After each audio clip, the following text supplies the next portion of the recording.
Good performance here. Surprise at the margin of victory over the defending champion, Harbour View. I wouldn't say surprise.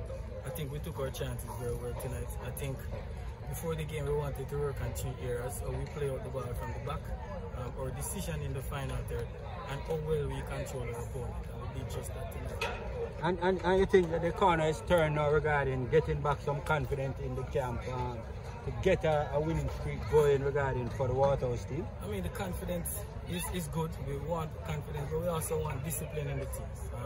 Discipline come in areas of not allowing the opponent to score, and we have been doing that, and so it's a turnaround on the other part of it, which is our attacking game.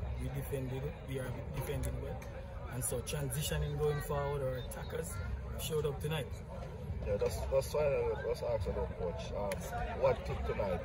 You have not been getting goals. You have not played as well as we have seen tonight. What took tonight? Agreed. It's just the personality of the players. As you know, we have quality players in the team, and they showed up tonight. They wanted to win. They showed it in terms of how we pass the ball, how we communicate, how quickly we organize, and we showed today in terms of the result.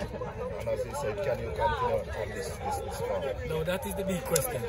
As you know, consistency in the league is very important, so we just have to keep working. Contrast to the start of the league versus performance you have seen today, what would you have taken away from as the biggest factor versus the start of the league versus what you have seen tonight? Preparation. I think preparation, it's coming in terms of it's coming to full circle, but not as yet. We still have a lot to go, still have a far way to go, so we will continue to work. And looking at the bench, the numbers wasn't what we're used to seeing. What is affecting the numbers on the bench, only 2 changes? I mean, we will fix that in the next game. We wanted to bring in some players for this game. We didn't work with us, and we have a few injuries. All right, thanks.